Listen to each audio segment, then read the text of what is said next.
ಅಲ್ಲಿ ಅಲ್ಲಿ ಅಲ್ಲಿ. ಹಲೋ ವಿವರ್ಸ್, ನಮಸ್ತೆ, welcome back to the Lekhana's vlog. Say hi. Hi.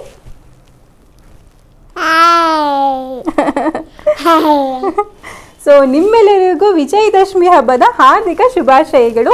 So ಈ ವ್ಲಾಗ್ ಬಂದುಬಿಟ್ಟು ನಾವು ಆಯುಧ ಪೂಜೆನ ಯಾವ ಥರ ಸೆಲೆಬ್ರೇಟ್ ಮಾಡ್ಕೊಂಡ್ವಿ, ಹಾಗೆ ವಿಜಯದಶಮಿ ಟೈಮಲ್ಲಿ ಏನೆಲ್ಲ ಕೆಲಸ ಇರುತ್ತೆ, ಆ್ಯಂಡ್ ಬ್ಯಾಕ್ ಡ್ರಾಪ್ ಯಾವ ಥರ ಡೆಕೋರೇಟ್ ಮಾಡ್ಕೊಳ್ಳೋದು, ಹಾಗೆ ಏನೆಲ್ಲ ಅಡುಗೆ ಮಾಡ್ಕೊತೀವಿ ಅಂತ ಹೇಳಿಬಿಟ್ಟು ಈ ವಿಡಿಯೋದಲ್ಲಿ ತೋರಿಸ್ಕೊಡ್ತಾ ಇದ್ದೀನಿ. So let's get in.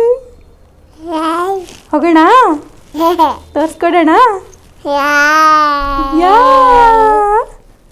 S S.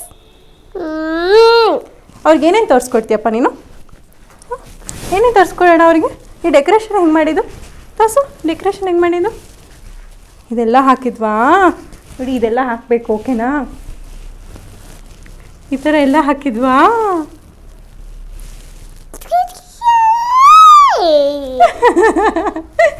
So ಈ ಡೆಕೋರೇಷನ್ ಬಂದುಬಿಟ್ಟು ನಾನು ಆರ್ಟಿಫಿಷಿಯಲ್ ಫ್ಲವರ್ಸ್ ಬರುತ್ತಲ್ಲ ಅದರಿಂದ ನಾನು ಡೆಕೋರೇಟ್ ಮಾಡಿದ್ದು.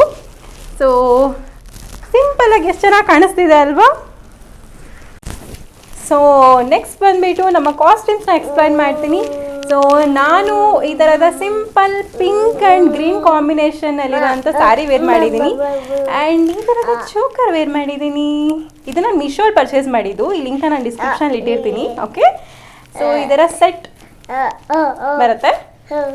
ಆ್ಯಂಡ್ ಗೊಂಬೆಗೆ ಈ ಥರದ ಫ್ರಾಕ್ ವೇರ್ ಮಾಡಿದ್ದೀನಿ. She is looking so cute ಅಲ್ಲ? ಗೊಂಬೆ ನೀನು ಡ್ರೆಸ್ ತೋರಿಸು. ಡ್ರೆಸ್ ಹೇಗಿದೆ ತೋರಿಸು. ಅಮ್ಮ, ಡ್ರೆಸ್ ತೋರಿಸ್ತಿದ್ಯಾ? ಸೊ ಗೊಂಬೆ ಹೇಗೆ ಕಾಣಿಸ್ತಿದ್ದಾಳೆ ಅಂತ ಹೇಳ್ಬಿಟ್ಟು ನೀವು ಕಮೆಂಟ್ ಬಾಕ್ಸ್ ಮೂಲಕ ತಿಳಿಸ್ಕೊಡಿ, ಓಕೆನಾ? ಸೊ ಇದಾದ ನಂತರ ಫಸ್ಟ್ ಬಂದುಬಿಟ್ಟು ಆಯುಧ ಪೂಜೆಗೆ ಎಲ್ಲ ಕ್ಲೀನ್ ಮಾಡ್ಕೋಬೇಕಲ್ವ. ಸೊ ಮನೇಲಿರೋವಂಥ ಥಿಂಗ್ಸ್ನೆಲ್ಲ ಕ್ಲೀನ್ ಮಾಡಬೇಕಾಗತ್ತೆ. ಹಾಗಾಗಿ ನಾನು ನನ್ನ ಗೊಂಬೆ ಬಳಸೋ ಅಂಥ ಟಾಯ್ಸ್ನ ಎಲ್ಲದನ್ನು ಸಹ ಕ್ಲೀನ್ ಮಾಡ್ತಾಯಿದ್ದೀನಿ. ಸೊ ಪೂಜೆಯಲ್ಲಿ ಇದನ್ನು ಇಟ್ಬಿಟ್ಟು ಪೂಜೆ ಮಾಡೋಣ ಅಂತ ಹೇಳಿಬಿಟ್ಟು. ಸೊ ಬೇಸಿಕಲಿ ಅವಳು ಎಲ್ಲ ಟಾಯ್ಸ್ನು ಒಟ್ಟಿಗೆ ಬಳಸೋದಿಲ್ಲ, ಅವಳು ಒಂದೊಂದು ಸತಿ ಒಂದೊಂದು ಬಳಸ್ತಾ ಇರ್ತಾಳೆ. ಬಟ್ ನಾವೆಲ್ಲದನ್ನು ಕ್ಲೀನ್ ಮಾಡಿ ಪೂಜೆ ಟೈಮಲ್ಲಿ ಯೂಸ್ ಮಾಡೋದು ಬೆಟರ್ ಅಲ್ವಾ? ಸೊ ಒಂದೊಂದು ಆಗಿ ನಾನು ಮನೆಯಲ್ಲಿರೋಂಥ ಥಿಂಗ್ಸ್ನೆಲ್ಲ ಕ್ಲೀನ್ ಮಾಡ್ತಾ ಇದ್ದೀನಿ. So cleaning in the sense ನಾನು ಜಸ್ಟ್ ಒಂದು ವೆಟ್ ವೈಪ್ ತೊಗೊಂಡ್ಬಿಟ್ಟು ಅದರಲ್ಲಿ ನೀಟಾಗಿ ಎಲ್ಲದನ್ನು ವೈಪ್ ಮಾಡಿ ಇಡ್ತಾ ಇದ್ದೀನಿ. ಸೊ ಹೀಗೆ. ಸೊ ನೆಕ್ಸ್ಟ್ ನಾನಿಲ್ಲಿ ಫ್ರಿಜ್ಜೆಲ್ಲ ಕ್ಲೀನ್ ಮಾಡ್ತಾ ಇದ್ದೀನಿ. ಸೊ ಫ್ರಿಜ್ ಮೇಲಿರೋಂಥ ಮ್ಯಾಗ್ನೆಟ್ಸ್ ಸಹ ಕ್ಲೀನ್ ಮಾಡ್ತಾ ಇದ್ದೀನಿ.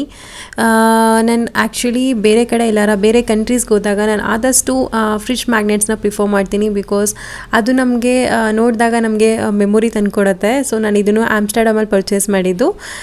ನಾನು ಆದಷ್ಟು ಹೊರಗಡೆ ಹೋದಾಗ ಈ ಥರದ ಮ್ಯಾಗ್ನೆಟ್ಸ್ನ ಪ್ರಿಫರ್ ಮಾಡ್ತೀನಿ, ಬಿಕಾಸ್ ಇದು ಕಲೆಕ್ಟ್ ಮಾಡ್ಕೊಂಡು ಇಡಲಿಕ್ಕೆ ನನಗೇನೋ ಒಂಥರ ಖುಷಿ ಅನಿಸುತ್ತೆ. ಇದು ನೆಕ್ಸ್ಟು ನಾನು ಇದು ಜರ್ಮನಿಯಲ್ಲಿ ಪರ್ಚೇಸ್ ಮಾಡಿದ್ದು. ಸೊ ಹೀಗೆ ಇದು ನಾನು ನೆದರ್ಲ್ಯಾಂಡ್ಸ್ಗೆ ಹೋದಾಗ ಪರ್ಚೇಸ್ ಮಾಡಿದ್ದು. ಸೊ ಹಾಗೆ ತುಂಬಾ ನಾನು ಯಾವ ಕಂಟ್ರಿಗೆ ಹೋಗಿರ್ತೀನಲ್ವ ಅಲ್ಲಿಂದೆಲ್ಲ ಕಲೆಕ್ಟ್ ಮಾಡ್ಕೊಂಡು ಇಟ್ಕೊಂಡಿರ್ತೀನಿ. ಹೊಸಪ್ಪ ಎಲ್ಲ ಕ್ಲೀನಿಂಗ್ ಆಯಿತು. ಅದಾದ ನಂತರ ನಾನು ಇವಾಗ ಆಯುಧ ಪೂಜೆಗೆ ಅಂತ ಹೇಳಿಬಿಟ್ಟು ಬ್ಯಾಕ್ ಡ್ರಾಪ್ನ ರೆಡಿ ಮಾಡ್ತಾ ಇದ್ದೀನಿ. ಸೊ ಬ್ಯಾಕ್ ಡ್ರಾಪ್ಗೆ ನಾನಿಲ್ಲಿ ವೈಟ್ ಸ್ಕ್ರೀನ್ ಮೇಲೆ ಈ ಥರದ ಆರ್ಟಿಫಿಷಿಯಲ್ ಫ್ಲವರ್ಸ್ ಸಿಗುತ್ತಲ್ಲ, ಸೊ ಆ ಫ್ಲವರ್ಸಿಂದ ನಾನು ಬ್ಯಾಕ್ ಡ್ರಾಪ್ನ ರೆಡಿ ಮಾಡ್ತಾ ಇದ್ದೀನಿ. ಸಿಂಪಲಾಗಿ ರೆಡಿ ಮಾಡ್ತಾ ಇದ್ದೀನಿ, ಬಿಕಾಸ್ ನನಗೆ ಫಸ್ಟ್ ಆಫ್ ಆಲ್ ಟೈಮ್ ಸಿಗೋದೇ ಇಲ್ಲ. ಅದು ಮಗು ಇದೆ ಅಂತ ಅಂದರೆ ಮನೆಯಲ್ಲಿ ತುಂಬಾ ಕಷ್ಟ. ಏನಾರ ಡೆಕೋರೇಷನ್ ಆಗಿರ್ಬೋದು, ಬೇರೆ ಏನಾದರೂ ಪ್ಲ್ಯಾನ್ ಮಾಡ್ಕೋಬೇಕು ಅಂದರೆ ತುಂಬ ಕಷ್ಟ ಆಗುತ್ತೆ. ಅದರಿಂದ ನಾನು ಆದಷ್ಟು ಬೇಗ ಫಾಸ್ಟಾಗಿ ಏನೇನು ಆಗುತ್ತೆ ಆದರೆ ಆ ಥರ ಪ್ಲ್ಯಾನ್ ಮಾಡಿಕೊಂಡು ಈ ಥರ ಸಿಂಪಲ್ ಆಗಿರೋ ಥರ ಅಟ್ರಾಕ್ಟಿವ್ ಸಿಂಪಲ್ ಆಗಿರೋ ಥರ ನಾನು ರೆಡಿ ಮಾಡ್ಕೊಂಡಿದ್ದೀನಿ. ಹೇಳಬೇಕು ಅಂದರೆ ಈ ಥರದ artificial flowers and artificial leaves ನಮಗೆ ತುಂಬಾ ಹೆಲ್ಪ್ ಮಾಡುತ್ತೆ ಈ ಥರ ಕ್ವಿಕ್ ಡೆಕೋರೇಷನ್ಸ್ ಏನಾದ್ರು ಮಾಡಬೇಕು ಅಂದರೆ. ಸೊ ನಿಮ್ಗೆ ಇಷ್ಟ ಆಯಿತು ಅಂತ ಅಂದರೆ ನೀವು ಸಹ ಪರ್ಚೇಸ್ ಮಾಡ್ಕೊಳ್ಳಿ, ಲಿಂಕ್ನ ನಾನು ಡಿಸ್ಕ್ರಿಪ್ಷನಲ್ಲಿ ಮೆನ್ಷನ್ ಮಾಡಿರ್ತೀನಿ. ಸೊ ನೆಕ್ಸ್ಟ್ ನಾನಿವಾಗ ಬ್ಯಾಕ್ ಡ್ರಾಪ್ ಆಯಿತು. ಅದಾದ ನಂತರ ನಾನಿವಾಗ ಗೊಂಬೆಗಳನ್ನೆಲ್ಲ ಕೂರಿಸ್ಬೇಕು ಅಂತ ನನ್ನ ತಲೆಯಲ್ಲಿದೆ. ಅದರಿಂದ ಅದಕ್ಕೆ ನಾನು ಈ ಥರದ ಸ್ಟೆಪ್ಸ್ ಕ್ರಿಯೇಟ್ ಮಾಡಿದ್ದೀನಿ. ಅದಾದ ನಂತರ ನಾನಲ್ಲಿ ಚಾಮುಂಡೇಶ್ವರಿ ದೇವಿನ ಕೂರಿಸ್ಲಿಕ್ಕೆ ಅಂತ ನಾನು ಒಂದು ಥೀಮ್ನ ಸೆಲೆಕ್ಟ್ ಮಾಡ್ಕೊಂಡಿದ್ದೀನಿ. ಸೊ ಈ ಥರ ನಾನಿಲ್ಲಿ ಪರ್ವತನ ಕ್ರಿಯೇಟ್ ಮಾಡೋಣ ಅಂದ್ಕೊಂಡಿದ್ದೀನಿ. ಸೊ ಪರ್ವತಕ್ಕೆ ಬೇಕಾಗಿರೋ ಅಂಥ ಐಟಮ್ಸ್ನ ಇಲ್ಲಿ ಸೆಲೆಕ್ಟ್ ಮಾಡಿಕೊಂಡು ಇಲ್ಲಿ ಈ ಥರದ ಒಂದು ಕ್ಲಾತ್ ಬೇಕಾಗುತ್ತೆ, ಹಾಗೆ ಕಾಟನ್ ಬೇಕಾಗುತ್ತೆ. ಸೊ ಈ ಥರ ನಾನಿಲ್ಲಿ ಪರ್ವತನ ಕ್ರಿಯೇಟ್ ಮಾಡ್ತಾ ಇದ್ದೀನಿ. ಸೊ ಇದರ ಕಂಪ್ಲೀಟ್ ವಿಡಿಯೋ ನಿಮ್ಗೆ ಏನಾದರೂ ಬೇಕು ಅಂತ ಅಂದರೆ ನಂದು ಇನ್ನೊಂದು ಕ್ರಿಯೇಟಿವ್ ಕಾರ್ನರ್ ಅಂತ ಹೇಳಿಬಿಟ್ಟು ಚಾನಲ್ ಇದೆ. ಆ ಚಾನಲಲ್ಲಿ ನಿಮಗೆ ಕಂಪ್ಲೀಟ್ ಡೆಕೋರೇಷನ್ ಐಡಿಯಾ ಸಿಗುತ್ತೆ. ಇಲ್ಲಿ ನಾನು ಜಸ್ಟ್ ಫಾಸ್ಟ್ ಫಾರ್ವರ್ಡ್ ಮಾಡಿಬಿಟ್ಟು ತೋರಿಸಿದ್ದೀನಿ, ಬಿಕಾಸ್ ಲೆಂತಿ ಆಗುತ್ತೆ ವಿಡಿಯೋ ಅದರಿಂದ. ಸೊ ಹೀಗೆ ನಾನು ಕಾಟನ್ ಎಲ್ಲ ಸ್ಪ್ರೆಡ್ ಮಾಡ್ತಾ ಇದ್ದೀನಿ ಕ್ಲಾತ್ ಮೇಲೆ. ಸೊ ಈ ರೀತಿಯಾಗಿ ಸ್ಪ್ರೆಡ್ ಮಾಡಿಕೊಂಡ್ರೆ ಅದು ಪರ್ವತ ಕ್ರಿಯೇಟ್ ಆಗುತ್ತೆ. ಅದಾದ ನಂತರ ನಮ್ಗೆ ಇಷ್ಟ ಬಂದಿರೋ ಅಂಥ ಲೀವ್ಸ್ ಆಗಿರ್ಬೋದು, ಇಲ್ಲ ಆರ್ಟಿಫಿಷಿಯಲ್ ಫ್ಲವರ್ಸಿಂದ ಆದರೂ ಡೆಕೋರೇಟ್ ಮಾಡ್ಕೊಬೋದು. ಸೊ ಈ ರೀತಿಯಾಗಿ ಒಂದು ಪರ್ವತನ ಕ್ರಿಯೇಟ್ ಮಾಡಿಕೊಂಡು ಅದರ ಮಧ್ಯದಲ್ಲಿ ನಾನು ಚಾಮುಂಡೇಶ್ವರಿ ದೇವಿನ ಕೂರಿಸೋಣ ಅಂತ ಪ್ಲ್ಯಾನ್ ಮಾಡಿದ್ದೀನಿ. ಅದಾದ ನಂತರ ನೆಕ್ಸ್ಟ್ ಈ 3 ಸ್ಟೆಪ್ಸ್ ಏನಕ್ಕೆ ತೊಗೊಂಡಿದ್ದೀನಿ ಅಂದರೆ, ಒಂದು ಸ್ಟೆಪ್ಪಲ್ಲಿ ಚಾಮುಂಡೇಶ್ವರಿ ದೇವಿನ ಕೂರಿಸೋದು, ನೆಕ್ಸ್ಟ್ ಸ್ಟೆಪ್ಪಲ್ಲಿ ಬಂದುಬಿಟ್ಟು ನಾನು ಡಾಲ್ಸ್ನ ತೊಗೊಂಡಿದ್ದೀನಿ. ಸೊ ಗೊಂಬೆಗಳನ್ನ ಕೂರಿಸ್ಲಿಕ್ಕೆ ಅಂತ ಹೇಳ್ಬಿಟ್ಟು ಈ ಸ್ಟೆಪ್ಸ್ ಪ್ರಿಫರ್ ಮಾಡ್ತೀನಿ. ಸೊ ನೆಕ್ಸ್ಟ್ ಸ್ಟೆಪ್ ಬಂದುಬಿಟ್ಟು ಇದು ನೈವೇದ್ಯ ಎಲ್ಲ ಇಡಲಿಕ್ಕೆ, ದೀಪಗಳು ಇಡಲಿಕ್ಕೆ, ಹಾಗೆ ಬುಕ್ಸ್ ಅಂತೆ ಮತ್ತು ನೈಫು, ನಾವು ದಿನನಿತ್ಯ ಬಳಸೋ ಅಂಥವು ಏನೇನೆಲ್ಲ ಪೂಜೆಗೆ ಇಡಬೇಕಾಗತ್ತಲ್ಲ, ಸೊ ಅದು ನೆಕ್ಸ್ಟ್ ರೋ ಅಲ್ಲಿ ಇಡೋಣ ಅಂತ ಹೇಳಿಬಿಟ್ಟು ಈ ಥರ ಸೆಲೆಕ್ಟ್ ಮಾಡಿಕೊಂಡೆ. ಸೊ ಡೆಕೋರೇಷನ್ ಎಲ್ಲ ಕಂಪ್ಲೀಟ್ ಆಯಿತು. ನಾನು ಇದಾದ ನಂತರ ಫ್ರೆಶನ್ ಅಪ್ ಆಗಿ ಸ್ನಾನ ಎಲ್ಲ ಮುಗಿಸ್ಕೊಂಡು ನಾನು ಇವಾಗ ನೈವೇದ್ಯ ಮಾಡಬೇಕು. ಸೊ ನೈವೇದ್ಯಕ್ಕೆ ಮೆನ್ಯೂ ಏನು ಅಂತ ಅಂದರೆ ಒಬ್ಬಟ್ಟು, ಅನ್ನ ಸಾಂಬಾರು, ಹಾಗೆ ಚಿತ್ರಾನ್ನ, ಹಾಗೆ ಕ್ಯಾರೆಟ್ ಕೋಸಂಬರಿ ಮಾಡೋಣ ಅಂತ ಅಂದ್ಕೊಂಡೆ. ಸೊ ಫಸ್ಟ್ ಬಂದುಬಿಟ್ಟು ಒಬ್ಬಟ್ಟು ಮಾಡ್ತಾಯಿದ್ದೀನಿ. ಒಬ್ಬಟ್ಟಿಗೆ ನಾನಿಲ್ಲಿ 1.5 ಕಪ್ ಆಗೋಷ್ಟು ಬೇಳೆನ ತೊಗೊಂಡಿದ್ದೀನಿ. ಅದಕ್ಕೆ ನಾನು 2 ಕಪ್ ಆಗೋಷ್ಟು ನೀರನ್ನ ಹಾಕಿಬಿಟ್ಟು 1 ವಿಸಲ್ ಆಗಲಿಕ್ಕೆ ಅಂತ ಹೇಳ್ಬಿಟ್ಟು ಬಿಡ್ತಾಯಿದ್ದೀನಿ. 1 ವಿಸಲ್ ಆದ ನಂತರ ಆಫ್ ಮಾಡ್ಕೊಂಬಿಡಿ, ಬಿಕಾಸ್ ಬೇಳೆ ತುಂಬ ನುಣ್ಣಗಾಗ್ಬಿಟ್ರೆ ಟೇಸ್ಟ್ ಹೊರಟೋಗ್ಬಿಡುತ್ತೆ. ಅದರಿಂದ ನಾವು 1 ವಿಸಲ್ ಆದ ನಂತರ ಆಫ್ ಮಾಡ್ಕೋಬೇಕು. ಅದಕ್ಕೆ ನಾನಿಲ್ಲಿ 2 ಏಲಕ್ಕಿ ಹಾಕ್ತಾಯಿದ್ದೀನಿ. ಅದಕ್ಕೆ ನಾನು 1 ಕಪ್ ಆಗೋಷ್ಟು ಬೆಲ್ಲ ಹಾಕ್ತಾಯಿದ್ದೀನಿ. 1.5 ಕಪ್ ಬೇಳೆಗೆ ನಾನು 1 ಕಪ್ ಆಗೋಷ್ಟು ಬೆಲ್ಲನ ಆ್ಯಡ್ ಮಾಡಿದ್ದೀನಿ, ಹಾಗೆ 2 ಏಲಕ್ಕಿ ಹಾಕಿದ್ದೀನಿ. ಸೊ ಇದನ್ನೆಲ್ಲ ನಾವು ಸ್ಟವ್ ಆನಲ್ಲೇ ಇಟ್ಕೊಂಡು ಸ್ಲಿಮ್ಮಲ್ಲಿ ಇಟ್ಕೊಂಡು ಇದನ್ನೆಲ್ಲ ಮಿಕ್ಸ್ ಮಾಡ್ಕೋಬೇಕಾಗತ್ತೆ. ಸೊ ಅದು ಬಿಸಿ ಇದ್ದಾಗೆ ನಾವು ಮಿಕ್ಸರ್ಗೆ ಹಾಕಿಬಿಟ್ಟು ಗ್ರೈಂಡ್ ಮಾಡಬೇಕು. ಓಕೆ, ಸೊ ಇವಾಗ ಸ್ವಲ್ಪ ಕುದೀತಾ ಇದೆ. ಸೊ ಈ ಥರ ಸ್ಟೇಜ್ ಬಂದಾದ ನಂತರ ನಾನು ಅದನ್ನು ಗ್ರೈಂಡ್ ಮಾಡ್ಕೊತಾ ಇದ್ದೀನಿ ಇವಾಗ.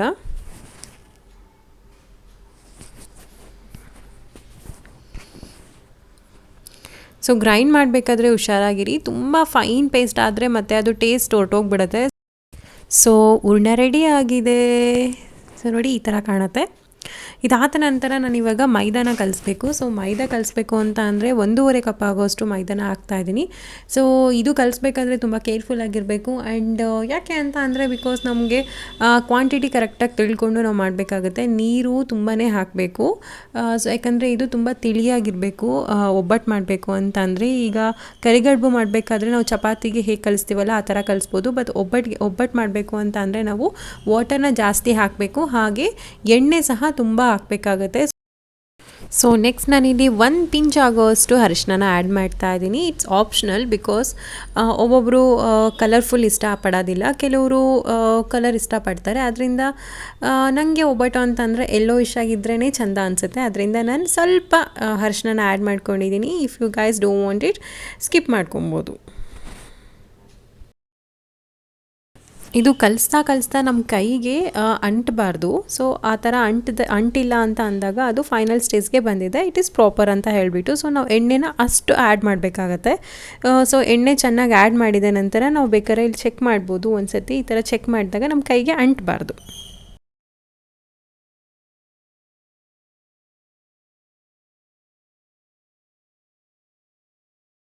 ಒಂದು ಪ್ಲಾಸ್ಟಿಕ್ ಶೀಟ್ ತೊಗೊಂಡಿದ್ದೀನಿ. ಆ ಶೀಟ್ ಮೇಲೆ ನಾನು ಇವಾಗ ಆಯಿಲ್ನ ಸ್ಪ್ರೆಡ್ ಮಾಡಿಕೊಂಡು, ಅದಾದ ನಂತರ ಮೈದಾ ಆದಮೇಲೆ ಹೂರ್ಣ ಈ ಥರ ಫಿಲ್ ಮಾಡಿಬಿಟ್ಟು ಈ ಥರ ತಟ್ಕೋಬೇಕಾಗತ್ತೆ.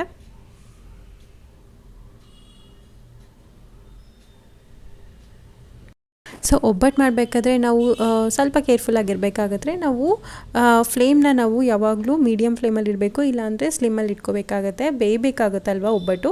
ಸೊ ಒಬ್ಬಟ್ಟು ಬೆಂದಾದ ನಂತರ ಟೇಸ್ಟ್ ಚೆನ್ನಾಗಿರುತ್ತೆ, ಇಲ್ಲಾಂದರೆ ಹಸಿ ಬಿಸಿ ಅನಿಸುತ್ತೆ. ಸೊ ಫೈನಲಿ ಒಬ್ಬಟ್ಟು ರೆಡಿ ಆಗಿದೆ.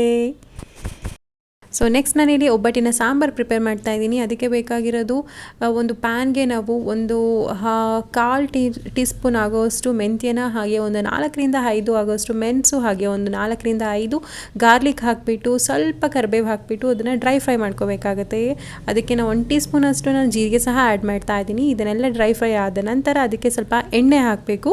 ಅದಾದ ನಂತರ ನಾನು ಫಸ್ಟೇ ಕಟ್ ಮಾಡ್ಕೊಂಡಿರೋಂಥ ಒಂದು 2 ಆನಿಯನ್ಸ್ನ ಆ್ಯಡ್ ಮಾಡ್ತಾ ಇದ್ದೀನಿ. ಆನಿಯನ್ಸ್ ಮತ್ತು 2 ಟೊಮೊಟೊನ ಆ್ಯಡ್ ಮಾಡಿಬಿಟ್ಟು ಅದನ್ನು ಸಹ ಒಟ್ಟಿಗೆ ಫ್ರೈ ಮಾಡ್ಕೋಬೇಕು.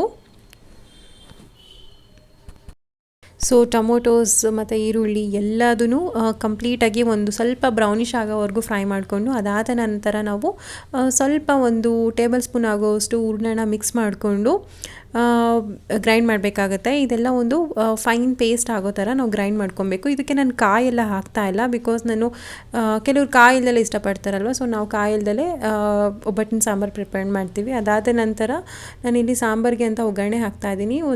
ಒಂದು 2 ಟೇಬಲ್ ಸ್ಪೂನ್ ಆಗೋಷ್ಟು ಎಣ್ಣೆ ಹಾಕಿಬಿಟ್ಟು ಅದಕ್ಕೆ ಸಾಸಿವೆ ಹಾಗೆ ಜೀರಿಗೆ, ಅದಾದ ನಂತರ ಸ್ವಲ್ಪ ಉದ್ದಿನಬೇಳೆ ಹಾಕಿಬಿಟ್ಟು ಸೊ ನೆಕ್ಸ್ಟ್ ನಾವಿಲ್ಲಿ ಮಸಾಲಾನ ಮುಂಚೆ ಗ್ರೈಂಡ್ ಮಾಡ್ಕೊಂಡು ಇಟ್ಕೊಂಡಿರ್ತೀವಲ್ಲ ಅದನ್ನು ಆ್ಯಡ್ ಮಾಡಿಕೊಂಡು, ಹಾಗೆ ಬೇಳೆ ಕಟ್ ನೀರು ಇರುತ್ತಲ್ಲ ಅದು, ಮತ್ತು ಇನ್ನೂ ನೀರು ಬೇಕು ಅಂದರೆ ಎಕ್ಸ್ಟ್ರಾ ನೀರು ಆ್ಯಡ್ ಮಾಡ್ಕೊಬೇಕು. ಅದಾದ ನಂತರ ಕನ್ಸಿಸ್ಟೆನ್ಸಿ ನೋಡಿಕೊಂಡು ನೀರನ್ನ ಚೆಕ್ ಮಾಡಿಕೊಂಡು ಮತ್ತು 1 ಟೀ ಸ್ಪೂನಷ್ಟು ಚಿಲ್ಲಿ ಪೌಡರ್ನ ಆ್ಯಡ್ ಮಾಡ್ಕೊಂಡಿದ್ದೀನಿ. ಹಾಗೆ 1 ಪಿಂಚ್ ಆಗೋಷ್ಟು, ಸೊ ಇದಕ್ಕೆ ನಾನಿವಾಗ 1 ಪಿಂಚ್ ಆಗೋಷ್ಟು ಅರಿಶಿನ ಹಾಕ್ಕೊತಾ ಇದ್ದೀನಿ. ಹಾಗೆ 1 ಟೇಬಲ್ ಸ್ಪೂನಷ್ಟು ಸಾಂಬಾರು ಪೌಡರ್ನ ಆ್ಯಡ್ ಮಾಡ್ಕೊತಾ ಇದ್ದೀನಿ. ಮತ್ತು ರುಚಿಗೆ ತಕ್ಕಷ್ಟು ಉಪ್ಪನ್ನ ಆ್ಯಡ್ ಮಾಡ್ಕೊಳ್ಳಿ. ಮತ್ತು ಸಾಂಬಾರು ಪೌಡರ್ ಏನಾರ ಇನ್ನೂ ಸ್ವಲ್ಪ ಹಾಕ್ಕೊಬೇಕು ಅನಿಸ್ತು, ಇಲ್ಲ ಚಿಲ್ಲಿ ಪೌಡರ್ ಇನ್ನೂ ಸ್ವಲ್ಪ ಹಾಕ್ಕೊಬೇಕು ಅನಿಸ್ತು ಅಂತಂದರೆ ನಿಮ್ಮ ಟೇಸ್ಟ್ ತಕ್ಕಂಗೆ ನೀವು ಆ್ಯಡ್ ಮಾಡ್ಕೊಬೋದು. ಸೊ ಹೀಗೆ ಸಾಂಬಾರು ರೆಡಿ ಆಗಿದೆ. ಸೊ ಫೈನಲಿ ನಾನು ಇವಾಗ ಗಾರ್ನಿಷಿಂಗ್ಗೆ ಅಂತ ಹೇಳಿಬಿಟ್ಟು ಕೊತ್ತಂಬರಿ ಸೊಪ್ಪನ್ನ ಆ್ಯಡ್ ಮಾಡ್ಕೊತಾ ಇದ್ದೀನಿ. ಸೊ ಇದನ್ನು ಇವಾಗ ಚೆನ್ನಾಗಿ ಕುದಿಲಿಕ್ಕೆ ಬಿಡಬೇಕು. So sambar ready. So next ನಾನು ಇಲ್ಲಿ ಕ್ಯಾರೆಟ್ ಕೋಸಂಬರಿನ ಮಾಡ್ತಾ ಇದ್ದೀನಿ. ಇದಕ್ಕೆ ನಾನಿವಾಗ ಒಂದು 3 ಕ್ಯಾರೆಟ್ನ ತುರಿದಿಟ್ಕೊಂಡಿದ್ದೀನಿ. ಅದಕ್ಕೆ 1 ಆನಿಯನ್ನ ಆ್ಯಡ್ ಮಾಡ್ಕೊಂಡಿದ್ದೀನಿ. ಅದಕ್ಕೆ ನಾನು ಸ್ವಲ್ಪ ಕೊತ್ತಂಬರಿ ಸೊಪ್ಪು ಹಾಗೆ 2ರಿಂದ 3 ಮೆಣಸಿನ್ಕಾಯಿ ಆ್ಯಡ್ ಮಾಡ್ಕೊಂಡಿದ್ದೀನಿ. ಇವಾಗ ನಾನು 2ರಿಂದ 3 ಟೇಬಲ್ ಸ್ಪೂನ್ ಆಗೋಷ್ಟು ಎಣ್ಣೆಗೆ ನಾನು ಸ್ವಲ್ಪ ಸಾಸಿವೆ ಹಾಗೆ ಜೀರಿಗೆ, ಅದಾದ ನಂತರ ಉದ್ದಿನಬೇಳೆ ಇದೆಲ್ಲ ಒಗ್ಗರಣೆ ಹಾಕ್ಕೊತಾ ಇದ್ದೀನಿ. ಇದು ಒಗ್ಗರಣೆ ಆದ ನಂತರ ನಾನಿಲ್ಲಿ ಕ್ಯಾರೆಟ್ನ ಆ್ಯಡ್ ಮಾಡ್ಕೊತಾ ಇದ್ದೀನಿ. ಅದಾದ ನಂತರ 1 ಕಪ್ ಆಗೋಷ್ಟು ಹೆಸರುಬೇಳೆನ ನಾವು ಮುಂಚೆನೇ ನೆನೆಸ್ಬೇಕಾಗತ್ತೆ. 1-2 ಅವರ್ ನಾವು ಮುಂಚೆನೇ ನೆನೆಸಿಟ್ಕೋಬೇಕಾಗತ್ತೆ. ಸೊ ಅದನ್ನು ನಾವು ಫೈನಲಾಗಿ ಕ್ಯಾರೆಟ್ ಎಲ್ಲ ಆ್ಯಡ್ ಮಾಡಿದ ನಂತರ ಒಂದು ಸ್ಟಿರ್ ಕೊಟ್ಟು ಎಲ್ಲ ಕೊತ್ತಂಬರಿ ಸೊಪ್ಪು ಎಲ್ಲ ಆ್ಯಡ್ ಮಾಡಿದ ನಂತರ ನಾವು ಕೋಸಂಬರಿನ ಆ್ಯಡ್ ಮಾಡಬೇಕಾಗತ್ತೆ. ಅದಾದ ನಂತರ ಒಂದು 2 to 3 ಮಿನಿಟ್ಸ್ ಫ್ರೈ ಮಾಡಿಬಿಟ್ಟು ತೆಗಿಬೇಕು ಅಷ್ಟೇ. ಸೊ ಕೋಸಂಬರಿ ರೆಡಿ ಆಗಿದೆ. ಆ್ಯಕ್ಚುಲಿ ಹಬ್ಬಗಳ ಟೈಮಲ್ಲಿ ಇದೊಂದು ಕ್ವಿಕ್ ರೆಸಿಪಿ ಅಂತ ಹೇಳ್ಬೋದು. ಸೊ ನಾವು ಇದು ಸೈಡ್ಸ್ಗೆ ತುಂಬ ಚೆನ್ನಾಗಿ ಅನಿಸುತ್ತೆ ಟೇಸ್ಟು, ಹಾಗೆ ಬೇಗ ಸಹ ಆಗುತ್ತೆ. ಅದರಿಂದ ನಾನು ಇದನ್ನು ಪ್ರಿಫರ್ ಮಾಡ್ತೀನಿ. ಸೊ ಅಡುಗೆ ಎಲ್ಲ ಆದ ನಂತರ ನಾವು ಆಯುಧ ಪೂಜೆಗೆಲ್ಲ ಪ್ರಿಪೇರ್ ಮಾಡ್ಕೊಂಡಿದ್ದೆ. ಸೊ ಆಯುಧ ಪೂಜೆ ಟೈಮಲ್ಲಿ ನಾವು ಗೊಂಬೆವು ಟಾಯ್ಸ್ ಎಲ್ಲ ಏನೇನಿರುತ್ತಲ್ಲ ಅದನ್ನೆಲ್ಲ ಇಟ್ಬಿಟ್ಟು ಪೂಜೆ ಮಾಡ್ತಾಯಿದ್ವಿ. ಆ್ಯಕ್ಚುಲಿ ಗೊಂಬೆಗೆ ತುಂಬಾ ಖುಷಿಯಾಗಿತ್ತು, ಬಿಕಾಸ್ ಅವಳೊಂಥರ ಅಟ್ರಾಕ್ಟಿವ್ ಆ್ಯಂಡ್ ಕಲರ್ಫುಲ್ ಫ್ಲವರ್ಸ್ ಅಂತೆ ಅದೆಲ್ಲ ನೋಡಿಬಿಟ್ಟು ಸೊ ಅವಳೆಲ್ಲ ಕ್ಲಾಪ್ಸ್ ಹೊಡ್ಕೊಂಡು ಈ ಥರ ಎಂಜಾಯ್ ಮಾಡ್ತಾಯಿದ್ಲು. ಸೊ ನೆಕ್ಸ್ಟ್ ನಾನಿಲ್ಲಿ ಚಾಮುಂಡೇಶ್ವರಿ ದೇವಿಗೆ ಪೂಜೆ ಮಾಡ್ತಾ ಇದ್ದೀನಿ. ಹಾಗೆ ಮಾಡಿರೋ ಅಂಥ ಅಡುಗೆನೆಲ್ಲ ನೈವೇದ್ಯ ಆಗಿ ದೇವರಿಗೆ ಅರ್ಪಿಸ್ಬಿಟ್ಟು ಅದಾದ ನಂತರ ನಾವು ಗೊಂಬೆಗಳನ್ನ ಕೂರಿಸಿದ್ದೀನಿ. ಸೊ ಗೊಂಬೆಗಳು ಅಂತ ಅಂದರೆ ದಸರಾ ಅಂತ ಅಂದರೆ ನಮಗೆ ನೆನಪಾಗೋದು ಗೊಂಬೆಗಳ ಹಬ್ಬ ಅಲ್ವಾ. ಫಸ್ಟ್ ಜಂಬೂ ಸವಾರಿ, ಅದಾದ ನಂತರ ಗೊಂಬೆ ಹಬ್ಬ. ಸೊ ಗೊಂಬೆಗಳನ್ನ ಕೂರಿಸಿ ನಮ್ಮ ಟ್ರೆಡಿಷನ್ನ ನಾವು ಫಾಲೋ ಮಾಡೋದಿರುತ್ತಲ್ವ, ಅದೊಂಥರ ತುಂಬಾ ಖುಷಿ ಕೊಡುತ್ತೆ ಅಂತ ಹೇಳ್ಬೋದು. ಸೊ ನಾನಿದನ್ನ ರಾಮಾಯಣದಲ್ಲಿ ಅಶ್ವಮೇಧ ಯಾಗ ಅಂತ ಹೇಳ್ಬಿಟ್ಟು ಒಂದು ಯಾಗದ ಸ್ಟೋರಿ ಬರುತ್ತೆ. ಸೊ ಆ ಥೀಮ್ನ ಸೆಲೆಕ್ಟ್ ಮಾಡ್ಕೊಂಡಿದ್ದೀನಿ. ಸೊ ಬೇಸಿಕಲಿ ನಾನು ಯಾವ್ದಾರ ಅಗ್ರಿಕಲ್ಚರ್ ಇಲ್ಲ ಅಂತ ಅಂದರೆ ಹಳ್ಳಿ ಥೀಮ್ನ ಸೆಲೆಕ್ಟ್ ಮಾಡ್ಕೊಳ್ಳೋಣ ಅಂತ ಅಂದ್ಕೊಂಡೆ. ಬಟ್ ಟೈಮ್ ಆಗಲಿಲ್ಲ. ಸೊ ನಂಗೆ ಆ ಥರದ ಗೊಂಬೆಗಳೆಲ್ಲ ಸಿಗಲಿಲ್ಲ. ಅದಕ್ಕೆ ನಾನು ಈ ಥರದ ಗೊಂಬೆಗಳನ್ನ ಸೆಲೆಕ್ಟ್ ಮಾಡಿಕೊಂಡು ಸೊ ಈ ಥೀಮ್ನ ಸೆಲೆಕ್ಟ್ ಮಾಡ್ಕೊಂಡಿದ್ದೀನಿ. ಸೊ ಬೇಸಿಕಲಿ ನಾವು ಗೊಂಬೆಗಳ ಹಬ್ಬ ಯಾಕೆ ಮಾಡ್ತೀವಿ ಅಂತ ಅಂದರೆ ನಮ್ಮ ಕಲ್ಚರ್ ಹಾಗೆ ನಮ್ಮ ಟ್ರೆಡಿಷನ್ನ ನಮ್ಮ ಫ್ಯೂಚರ್ ಜನ್ರೇಷನ್ ಅವ್ರಿಗೆ ತೋರಿಸ್ಕೊಡ್ಲಿಕ್ಕೆ, ಹಾಗೆ ನಾವು ಅದನ್ನು ಫಾಲೋ ಮಾಡ್ಕೊಂಡು ಹೋಗಲಿಕ್ಕೆ.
ಬಾಯ್ ಬಾ.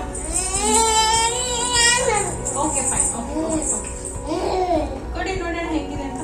ತೋರ್ಸು, ಯಾವ ತರ ಇದೆ ತೋರ್ಸು ನೋಡೋಣ. ಏನದು ಅದು ಮೈಕಮ್ಮ ಕೊಡಿಲಿ.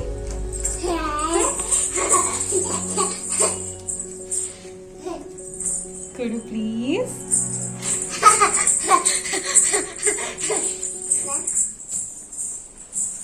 ಸೊ ಹೀಗೆ ನಾವು ವಿಜಯದಶಮಿ ಹಬ್ಬನ ಸೆಲೆಬ್ರೇಟ್ ಮಾಡಿದ್ವಿ. ಸೊ ನಿಮಗೆ ಈ ವಿಡಿಯೋ ಇಷ್ಟ ಆದಲ್ಲಿ ಲೈಕ್ ಕ್ಲಿಕ್ ಮಾಡಿ, ಸಬ್ಸ್ಕ್ರೈಬ್ ಮಾಡ್ಕೊಳ್ಳಿ, ಹಾಗೆ ನಿಮ್ಮ ಫ್ರೆಂಡ್ಸ್ ಅಂಡ್ ಫ್ಯಾಮಿಲಿ ಮೆಂಬರ್ಸ್ ಒಟ್ಟಿಗೆ ಶೇರ್ ಮಾಡೋದು ಮರೆಯಬೇಡಿ. ಸೊ ಸಿಗೋಣ ಮತ್ತಷ್ಟು ಒಳ್ಳೆ ಒಳ್ಳೆ ಕಂಟೆಂಟ್ ಹಾಗೆ ಒಳ್ಳೆ ಒಳ್ಳೆ ವಿಡಿಯೋಸ್ ಒಟ್ಟಿಗೆ. ಅಲ್ಲಿವರೆಗೂ ನನ್ನ ವಿಡಿಯೋಸ್ನ ನೋಡ್ತಾ ಇರಿ. ಬಾಯ್ ಬಾಯ್.